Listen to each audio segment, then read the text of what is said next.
এখন আমরা শিখব ম্যাট্রিক্সের প্রকারভেদ। তাহলে ম্যাট্রিক্সের প্রকারভেদ বলতে কি আছে? প্রথমে আছে সারি ম্যাট্রিক্স, এরপর আছে কলাম ম্যাট্রিক্স। সারি ম্যাট্রিক্স আমরা বুঝে ফেলছি। এরপর আমরা শিখব বর্গ ম্যাট্রিক্স। ওকে, বর্গ ম্যাট্রিক্স কাকে বলে বা আমরা কিভাবে বুঝবো যে এটা বর্গ ম্যাট্রিক্স? বর্গ ম্যাট্রিক্সের সারি এবং কলাম সংখ্যা সমান থাকবে। মনে করো যদি কলাম থাকে একটা, সারিও একটা থাকবে। কলাম যদি দুইটা থাকে, সারিও দুইটা থাকবে। অনুরূপভাবে কলাম যদি তিনটা থাকে, সারিও তিনটা থাকবে। দ্যাট মিন্স আমরা বুঝতে পারতেছি যে ম্যাট্রিক্সের সারি এবং কলাম সংখ্যা সমান, তাকে বলা হচ্ছে বর্গ ম্যাট্রিক্স। যেমন আমরা লিখতে পারি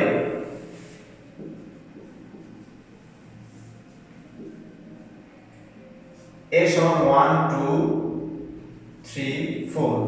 এটা সারি কয়টা? সারি হচ্ছে দুইটা, তাহলে 2 বাই কলাম কয়টা? কলাম হচ্ছে দুইটা, তাহলে 2 বাই 2। তাহলে সারি এবং কলাম সংখ্যা সমান, এজন্য এটা কি বর্গ ম্যাট্রিক্স।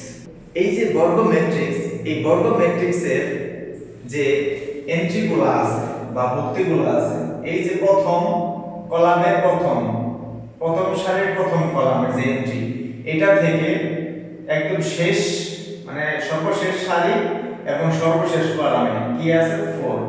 এই যে প্রথম এন্ট্রি এবং লাস্ট এন্ট্রি, এই দুইটা বরাবর যে একটা কর্ণ, যদি এটা বর্গের মতো আমি কম্পেয়ার করি, ধরো এটা একটা বর্গ, তাহলে কি এটা একটা কর্ণ, তাহলে এই কর্ণকে বলা হচ্ছে প্রধান কর্ণ। তাহলে এই বরাবর যে কর্ণ, একে বলা হচ্ছে প্রধান কর্ণ। কার প্রধান কর্ণ? ম্যাট্রিক্সের প্রধান কর্ণ। তাহলে প্রধান কর্ণের বা প্রধান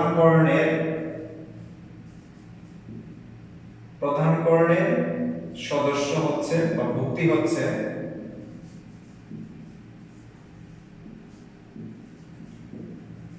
প্রধান কর্ণের ভুক্তি হলো কি 1 এবং 4। তাহলে কর্ণ তো আরেকটা আছে, এই একটা কর্ণ। তাহলে এই বরাবর যে কর্ণ, এটাকে বলা হয় গৌণ কর্ণ।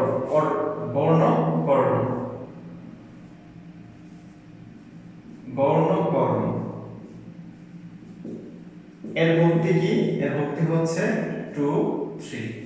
তাহলে আমরা মনে রাখবো যে কোন ম্যাট্রিক্সের প্রথম সারির প্রথম কলামে যে ভুক্তি আছে, ওইটা থেকে শেষ সারি মানে সর্বশেষ সারি এবং সর্বশেষ কলামে সর্বশেষে যে ভুক্তিটা আছে, এই পর্যন্ত যে কোনাকুনি যে কর্ণ, একে বলা হচ্ছে প্রধান কর্ণ, আর অপর কর্ণকে বলা হয় গৌণ কর্ণ। তাহলে কর্ণ যেহেতু বুঝতে পারলাম, এখন আমরা কর্ণ ম্যাট্রিক্স পড়ব। কর্ণ ম্যাট্রিক্স হলো এমন একটি ম্যাট্রিক্স যে ম্যাট্রিক্সের এই প্রধান কর্ণের মানগুলো থাকবে আর অন্য মানগুলো শূন্য থাকবে। প্রধান কর্ণের মানগুলো যে কোনো সংখ্যা হতে পারে, যে কোনো সংখ্যা থাকবে, কিন্তু অন্য যে ভুক্তিগুলো আছে সবগুলো শূন্য হবে। যেমন আমি যদি লিখি b সমান 1 0 0 0 3 0, এটা 0 0, এটা ধরো 4। তাহলে কি দেখো তো প্রধান কর্ণ, এই যে কর্ণ বরাবর এটা যে কর্ণ, এই কর্ণের কি মান আছে, মানে যে কোনো সংখ্যা আছে, কিন্তু অন্যগুলা কি শূন্য, অন্য ভুক্তিগুলোর ভ্যালু হচ্ছে শূন্য। সো এটাকে বলা হবে কর্ণ ম্যাট্রিক্স। এবার পড়ব আমরা স্কেলার ম্যাট্রিক্স। স্কেলার ম্যাট্রিক্স কি? একটু আগে যে আমরা পড়লাম কর্ণ ম্যাট্রিক্স। কর্ণ ম্যাট্রিক্সের প্রধান কর্ণগুলোর মান থাকে, আর স্কেলার ম্যাট্রিক্স হচ্ছে এই কর্ণ ম্যাট্রিক্সই হবে, কিন্তু কর্ণ ম্যাট্রিক্সের মানে প্রধান কর্ণের মানগুলা একই রকম হবে। ধর এখানে 1 আছে, তাহলে সব জায়গায় 1 মান হবে। 2 থাকলে সব জায়গায় 2 2 হবে। 3 থাকলে সব জায়গায় 3 3 হবে। 4 থাকলে সব জায়গায় 4 4 হবে। দ্যাট মিন্স প্রধান কর্ণের ভুক্তিগুলা একই রকম হবে। এরকম ম্যাট্রিক্সকে বলা হয় স্কেলার ম্যাট্রিক্স। যেমন আমি লিখতে পারি b equal 2 0 0 0 2 0 0 0 2। এই ম্যাট্রিক্সের দেখো এই যে প্রধান কর্ণের মান একদম সেম, একই রকম, তাহলে এটাকে বলা হচ্ছে স্কেলার ম্যাট্রিক্স। ওকে, এবার করব একক ম্যাট্রিক্স বা অভেদক ম্যাট্রিক্স। একক ম্যাট্রিক্স বা অভেদক ম্যাট্রিক্স। এটা কেমন ম্যাট্রিক্স? এটা হচ্ছে স্কেলার ম্যাট্রিক্স। কিন্তু এই যে প্রধান কর্ণ এখানে 2 2 আছে, 3 3 থাকতে পারে, 4 4 থাকতে পারে, কিন্তু একক ম্যাট্রিক্সের ক্ষেত্রে এটা 1 1 থাকবে, অন্য কোনো ভ্যালু বা মান এখানে থাকবে না। প্রধান কর্ণের এই ভুক্তিগুলোর জায়গায় শুধু 1 1 থাকবে, বাকিগুলো 0 0 থাকবে। একে বলা হয় একক ম্যাট্রিক্স বা অভেদক ম্যাট্রিক্স। যেমন আমি এখানে যদি লিখি a সমান 1 0 0 0 1 0 0 0 1, দেখো এই যে প্রধান কর্ণ, এই যে প্রধান কর্ণ, এই প্রধান কর্ণ সবগুলোর মান হচ্ছে 1 1 1। তাহলে এটা হচ্ছে একক ম্যাট্রিক্স বা অভেদক ম্যাট্রিক্স। এরপর আমরা পড়ব শূন্য ম্যাট্রিক্স। শূন্য ম্যাট্রিক্স, শূন্য ম্যাট্রিক্স হচ্ছে এমন একটি ম্যাট্রিক্স যে ম্যাট্রিক্সের প্রত্যেকটি ভুক্তি হচ্ছে শূন্য, মানে এর ভিতরে যতগুলো তথ্য আছে, যতগুলো এন্ট্রি আছে সবগুলাই শূন্য, আর এখানে অন্য কোনো মান থাকবে না। যেমন a ইকুয়াল 0 0 0 0, এটা হচ্ছে কি 2/2 ম্যাট্রিক্স। আমি যদি লিখি b ইকুয়াল 0 0 0 0 0 0 0 0 0, এটা হচ্ছে কি 3/3 ম্যাট্রিক্স। 2/2 হোক আর 3/3 হোক, এখানে অবশ্যই প্রত্যেকটা এন্ট্রি শূন্য হবে।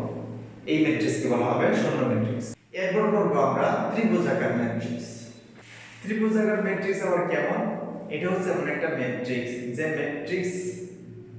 যে ম্যাট্রিক্সে ত্রিভুজ দেখা যাবে, মনে হবে যে এন্ট্রিগুলো ওখানে আছে ওই এন্ট্রিগুলো একটা ত্রিভুজ বোঝাচ্ছে, মানে ত্রিভুজের যে তিনটা বাহু, এই তিনটা বাহু বরাবর সদস্য থাকবে, মানে কোনো ভ্যালু থাকবে, আর অন্য সদস্যগুলা মানে হচ্ছে অন্য ভুক্তিগুলো শূন্য থাকবে।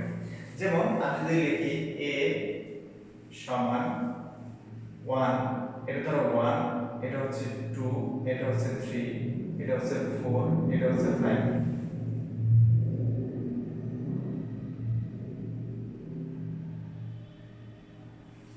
1 2 3 4 5, এটা হচ্ছে 4 দিলাম, এটা হচ্ছে 0, এটা হচ্ছে 0, এটা হচ্ছে 0। দেখো এটা কিন্তু একটা ম্যাট্রিক্স, স্কেলার ম্যাট্রিক্স, কিন্তু এখানে দেখো এই যে বরাবর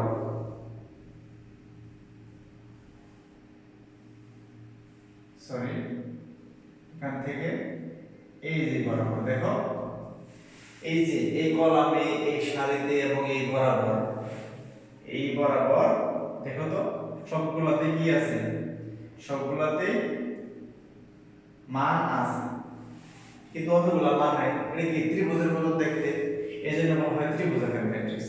আর এই ত্রিভুজটা যেহেতু উপর দিকে, দ্যাট মিন্স নিচে ভূমিটা নিচে, এটা লম্ব, এটা হচ্ছে অতিভুজ, যেহেতু উপর দিকে মুখ করে আছে এজন্য বলা হয় এটা কি নিম্ন ত্রিভুজাকার ম্যাট্রিক্স, মানে নিচের দিকে অংশ হয়ে উপরে খালি, নিচের দিকে জায়গাটা দখল করে নিয়েছে, একে বলা হয় নিম্ন ত্রিভুজাকার ম্যাট্রিক্স।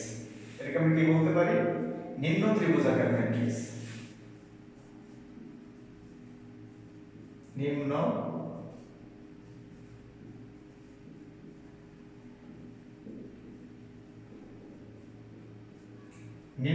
ত্রিভুজাকার ম্যাট্রিক্স। তাহলে নিম্ন যেহেতু আছে তাহলে ঊর্ধ্বত থাকতে পারে, এটাকে যদি আমি এভাবে প্রকাশ করি 1 2 3 4 5 6 0 0 0, দেখো এই ম্যাট্রিক্সটা ঊর্ধ্ব ত্রিভুজাকার ম্যাট্রিক্স। কেন? কারণ এই বরাবর এন্ট্রি আছে, এই বরাবর এন্ট্রি আছে, আবার এই বরাবর এন্ট্রি আছে, তাহলে এটা দেখতে কি ত্রিভুজের মতো, কিন্তু ত্রিভুজটা উপরের দিকে, এজন্য বলা হয় যে ঊর্ধ্ব ত্রিভুজাকার ম্যাট্রিক্স।